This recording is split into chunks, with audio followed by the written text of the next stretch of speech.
Okay, so now we're going to move on to production. Do I always? Okay, so today we're going to do production planning 5.6. Okay, this is a HL only topic, so SLs get lost. So firstly, when we look at production planning, the first section of this is what we call supply chain management, all right? So supply chain management is this, okay, so the supply chain, I kind of messed it up here. This definition is just a supply chain, okay? So supply chain is the sequence of activities from the production of a product, okay? From the production of a product to it being delivered to the end customer, okay? That is the whole process of a supply chain. Whereas the supply chain management is the whole art of managing and controlling this sequence of activities in order to make sure these logistics are efficient, because they have to be efficient for supply chain management. So key functions of a supply chain management are, as we said, stock control. You need to make sure you are getting stuff in, getting stuff out very efficiently. Quality control. Since it's from the production to it being delivered, that also entails quality, okay? So supply chain management, you also need to ensure quality while you're ensuring your supply chain. And then supplier networks, how quickly you can get stuff here, how quickly they are able to take your stuff. And transportation, the distribution of your products, which we can link back to one of the 4 Ps or one of the 7 Ps. So yeah, this is a very basic start. So it is just the idea of managing the sequence of activities from a production of a product. So when it starts being produced to when it's fully delivered. And it includes these 4 stuff. And you need to ensure efficiency. Alright, so now we have the stock control methods, okay, which, as we've already covered, stock control is an essential part for supply chain management. So we covered 2 stock control methods, okay, just in time or just in case. Just in time, as I've said, if you've been watching the other videos, it's a part of 5.3 in lean production, okay? It is a Japanese stock control method of having products delivered as and when they're needed. It's basically you only keep the minimum a minimal amount of stock is held, and it's a prerequisite lean production. It is lean production, okay? So you need to basically order stuff as soon as you need them, you use it, okay, and then you send it straight off, so there's 0 storage cost, or bare minimum, okay? So the advantages, I'm going to swift through this because it's more in-depth in my 5.3 video, but the advantages are, as I said, it minimizes your storage costs because you don't have to hold them for a long time. You just use them, you take them out. It improves your liquidity because you're spreading out your payments for your stock a lot more, okay? It minimizes your waste because you don't have that much waste, as everything is being used right there and nothing is being held on for too long or wasted. And it eliminates this need for a buffer stock, which helps you reduce your storage costs. A disadvantage is that obviously you may not be able to access economies of scale anymore because you're not buying in as big as a bulk as you would traditionally. You are highly dependent on your suppliers to be able to deliver on time and deliver the right amount. And with just in time, you have this inability to meet your unexpected changes of your market's demands. Now, I know I just went through that very briefly, but you can go check it out, 5.3 video. So just in case is now kind of the opposite. It is the traditional stock control method, recognizing the need to maintain a buffer stock, okay, in case there's a supply and demand fluctuations. So this idea where it is the normal business practice and is the orthodox traditional business practice of stock control, where you maintain a buffer stock just in case there are supply and demand fluctuations, okay? And a buffer stock can basically include raw materials, semi-finished or finished goods. It's just materials or stock you hold, okay, in case you need to, to actually produce your products. So advantages of this is you become independent from your suppliers, okay? That's because you're not relying on your suppliers anymore since you hold such a buffer stock. So if they come 1 month late, that doesn't matter to you. You just go into your buffer stock and then order a bigger quantity next time. Secondly, you have much greater access to economies of scale because you can now purchase in bulk. You can access these purchasing economies of scale, okay? Which you might not have been able to access with just in time. And third, it maintains customer satisfaction, because your customers will never have this dissatisfaction of not getting their products or out of stock, because you hold a buffer stock. However, with just in case, there comes security costs, insurance costs, storage costs. It is quite expensive, so you're going to have to evaluate if that is something that is worthwhile for you as well, because there are lots of costs that come with it, especially storage, which is the main one we're trying to eliminate. But these supplementary costs do add up. Third, okay, we have this risk of stock theft or damage, especially if you deal with high value goods. Your security is going to have, your costs are going to be really high, and then there's still hard chance of it getting damaged and stolen, or maybe like precious goods or like undurable goods are quite prone to damage. So that has to maintain efficient stock control management, supply chain management, okay, through ensuring quality is fine. And then third, this stockpiling can harm your cash flow and working capital. That's because if I order 10,000 kgs of meat at the start of the month, even though every month I only give out 2,000, okay, then that means from their start of the month I'm using $10,000 of my working capital, okay, which presents this opportunity cost, because if I did just in time, I'll spend 2,000 here, 2,000 here, 2,000 here, 2,000 here, 2,000 here, okay, rather than 10,000 at the start. But if I do 2,000 here, I'll have more working capital revenue, okay, revenue expenditure to spend day by day in case of emergencies. So the fact that a lot of my assets or my current assets are going to be tied up in stock is quite harming, because it could hurt my asset test ratio. Oh yeah, these are the stock control methods. Okay, so now we have a stock control chart for 5.6. all right, so there's not much to explain here except how to draw it, okay? And so I have drawn a full control chart, and I'm just going to explain every aspect of it, and I'll explain the nits and grits of it when it comes to the later on. So first, as always, you have to label all of your axes. So on your Y, you have stock levels, okay, in units, or if it gives you the actual what the stock is, then you put that stuff there. And then you have time at the bottom. This can be months, weeks, and it's usually around months or weeks, not really years. So as we can see here, this blue line here represents the stock of the company. Let's say this is Daksh Co, okay? This represents the stock of Daksh Co, all right? Now, we can see that this is a just-in-case business, because it holds a buffer stock, okay? So, let's get into it first. When you draw your stock control chart, you need to first establish your three main lines, all right? Your max stock level, okay? You need to find out what the maximum stock level that business can hold. So for Daksho, it is 10,000 units, all right? The max stock level at the top. Then, okay, somewhere in between your buffer stock and your max, you need to find the reorder level. The reorder level is basically, it's the amount of stock you need to be at for your business to reorder new quantity for the next time, okay? Because, so as you can see, I reorder over here, okay? Let's say I reorder over here. That just means I reorder, by the time I run into my buffer stock, I should be fully back up to my maximum level. So it is just the amount of stock you reorder to reach back your maximum stock without wasting any extra stock. That's about it. Okay, that is your reorder level, and you have to establish where that is. Now, it's not always going to be in the middle, okay? So you gotta have to find out where, throughout the business questions, the case study, where is that number? And then it's always in between the buffer and the max.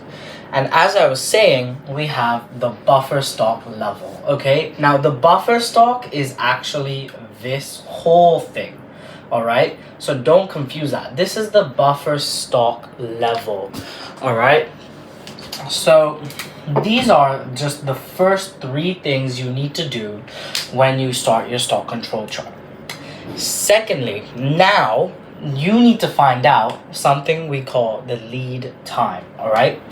The lead time, as we can see, is depicted from when you begin reordering to when you actually receive your order, all right?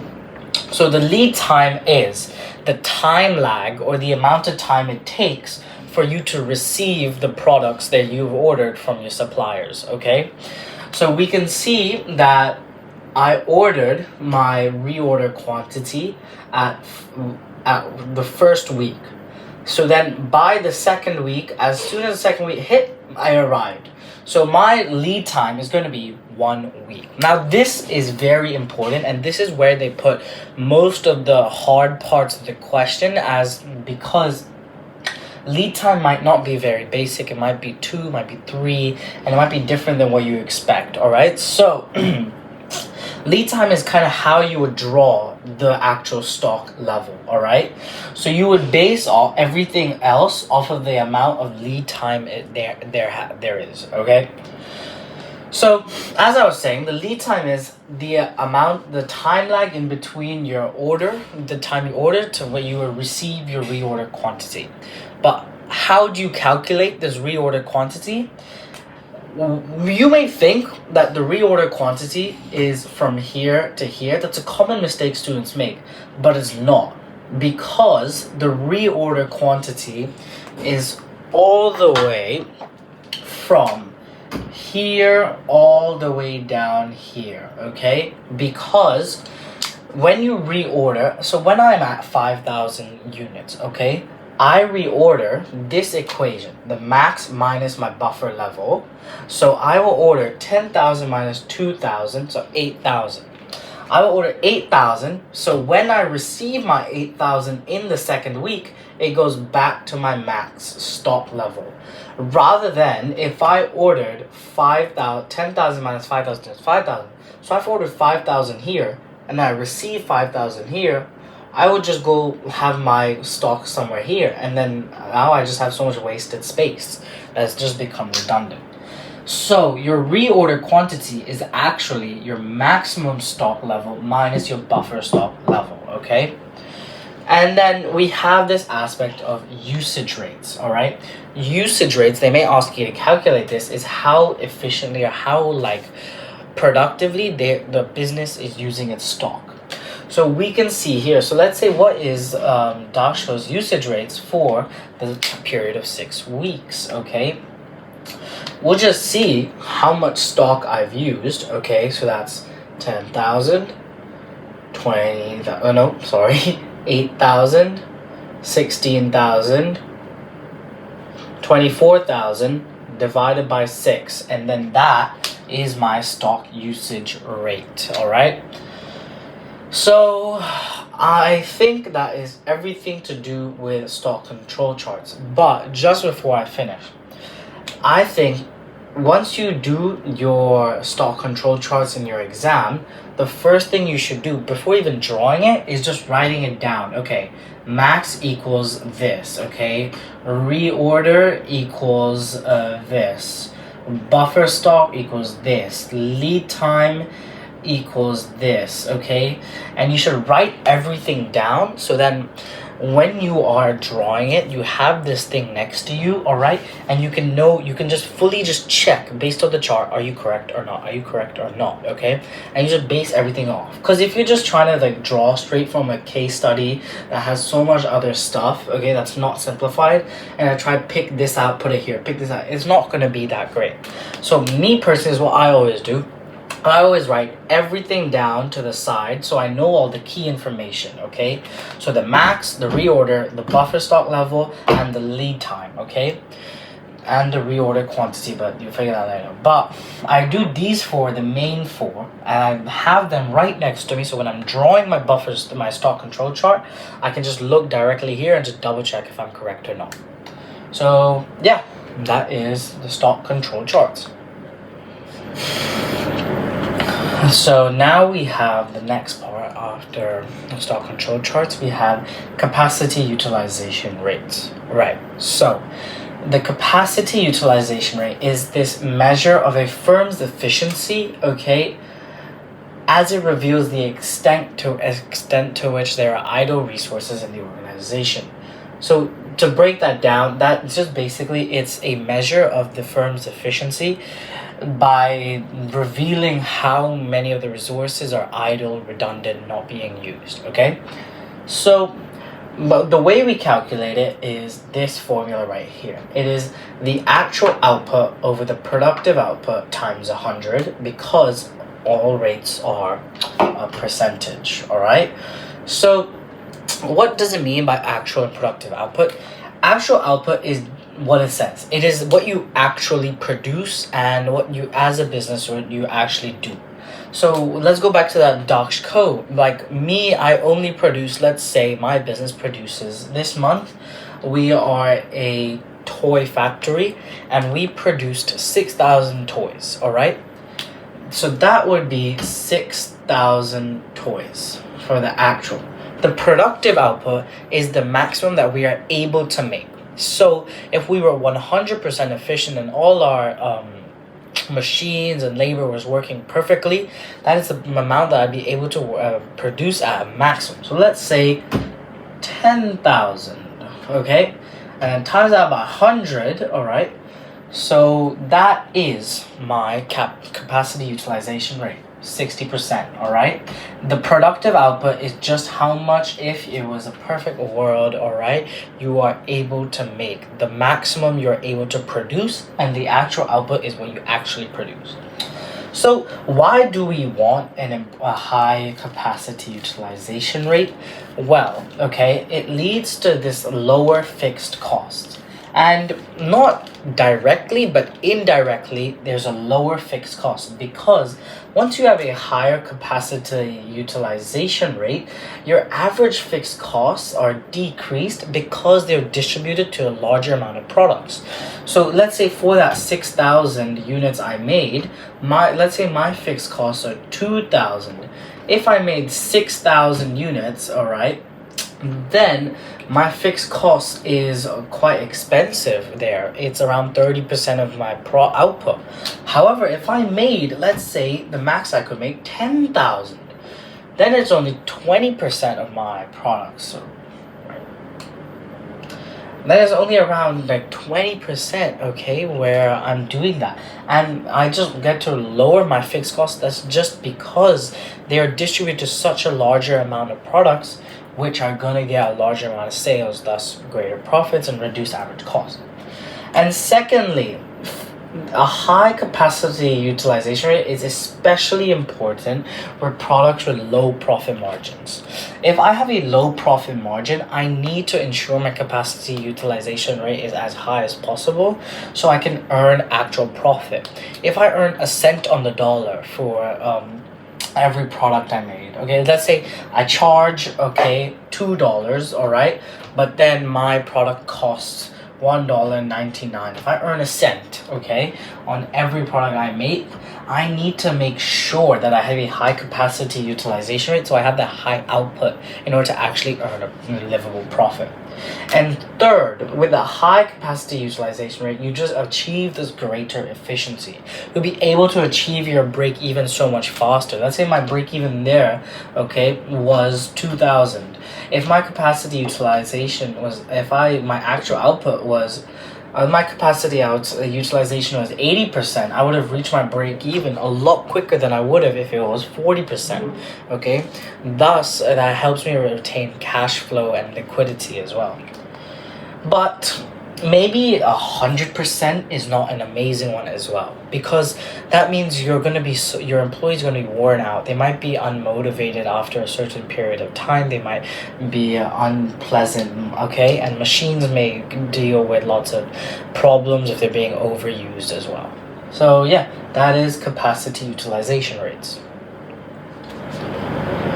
All right, now we're going to talk about defect rates and productivity rates. So basically, to get into it, a defect is when a quality of a particular product is unacceptable, okay? That it's not adequate to your business's standards and something you will not give to your customers, all right? It is when the quality of your product is unacceptable that represents waste or inefficiency in a traditional business, all right? So a defect rate, to calculate it, is the defective output divided by your total output times 100, all right? It is the defective output is how much of your product is a defect, okay? And then your total output is just how much you make. So let's say I make 100 toys again, all right? 20 of those toys don't work. I have 20 over 100, all right? 20% defect rate. Now let's look at productivity. How productivity is this idea of how well resources are used in the production process to generate an output, okay? It is this idea of like essentially efficiency. It is how efficiently can you get things done, all right? That is what productivity is. And to calculate and like look at a business's productivity, we look at their labor productivity, capital productivity, productivity rates, and there's a fourth one which I will cover later. So firstly, labor productivity is about the labor, the people working, okay? So when we calculate that, it is the total output divided by the number of workers, all right? Let's say there's 100, let's go back. I make 100 products, okay? And I have 10 workers. 100 divided by 10 products per worker. Now, this times 100, okay, is the one part of the IB syllabus that's a little tricky because it doesn't make sense to say times 100 into a percentage, because then look, if I use that 100 divided by 10, I get 10, so that's 10 items per 10 toys per worker, all right? That is an answer. However, if you times by 100 to make it a percentage, that's going to be 10,000%, which just doesn't make sense, but it does put it in the formula booklet as times by 100, and it does say in the IB syllabus times by 100. So I've been told, and I think this is a great suggestion, if you write your answer, you should give it both ways. You should write 10 toys per worker / 10,000%, all right? So you can just ensure you get that mark, because no one really knows as of right now which one to pick, all right? Because I mean, like, this just makes so much more sense, but they're saying to do this, so just put both. There's no harm about it, okay? So let's move on to the second one. We have the capital productivity. It is the machines, the work, the stuff that you invest in, the capital, okay, and how they are productive. It is the total output divided by the number of capital hours. Let's say my factory is not run by people, it's run by machine, and they spent 10 hours working, okay? That's unrealistic, but let's keep going. And we have the same output of 100. Then that is once again 10 products per hour per machine, okay? So 10 products per hour, okay?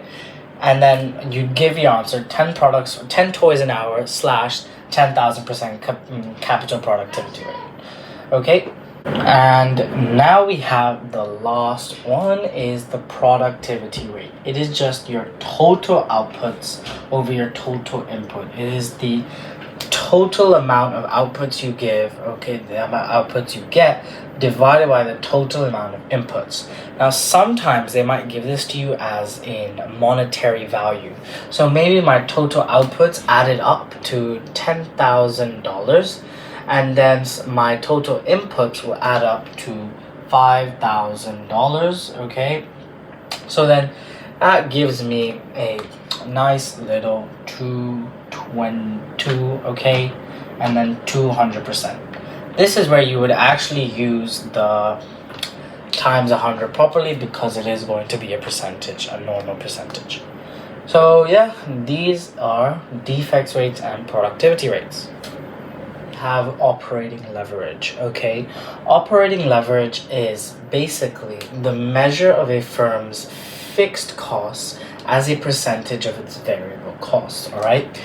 I'll get into it when we get into it now. So it's like the operating leverage is, it determines and it shows managers how much of the cost of your business is fixed cost, okay? And I'll explain later why that is important. To calculate it, we have this equation. Now, this may look very complicated, but let me break this down very easily, okay?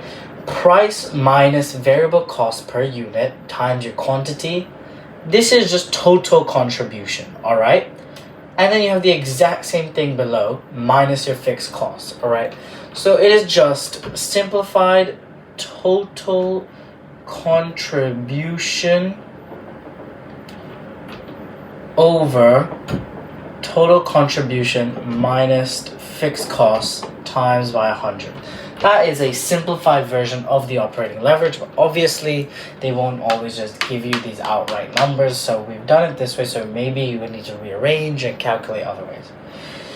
So basically, let's look at the operating leverage. The operating leverage tells us the percentage of our fixed costs, how much we of our cost of fixed costs. And this is important because having a high or low fixed cost is quite important to the strategy of your business. So if you have a low operating leverage, that just means that basically you have a low degree of fixed costs as a percentage of your variable costs. So this is a lower risk because you have lower fixed costs, all right? And you have a larger variable cost, you won't need to pay that large variable cost because you're not producing enough, okay? So in case you don't produce enough a month, you don't need to worry too much about these high variable costs because you're not producing as much. And in the same way, your fixed costs, you don't need to worry about them too much as well because they're quite low. So you've already probably met them or you're not too far away. That is what a low operating leverage shows. It shows a low fixed cost, okay, as a percentage to the other costs. And that's good because it's lower risk. You don't have to hit that high mark. But obviously that gives you a less scope to income because now so you have higher variable costs. Once you start earning a lot of surplus, then you have a high variable cost that's going to knock your margins down. So now let's go to the opposite side of the scale. What happens if your business has a high operating leverage? Now this is where the high risk comes in. It's very risky because, as we know, fixed costs are costs that need to be paid regardless of your output. My landlord does not care how many products I've earned this month. He wants his $10,000 for the factory every month, okay? So when you have a high operating leverage, so you have high fixed costs, you are vulnerable to a drop in your sales. I am vulnerable to a drop in my toy sales because if my sales drop, okay, I need to somehow make sure that I'm producing enough to reach my high fixed costs, all right? I need to somehow make sure my sales revenue is high enough to reach my high fixed costs. So I'm vulnerable to this drop in sales because my sales must achieve enough sales revenue to pay high fixed costs.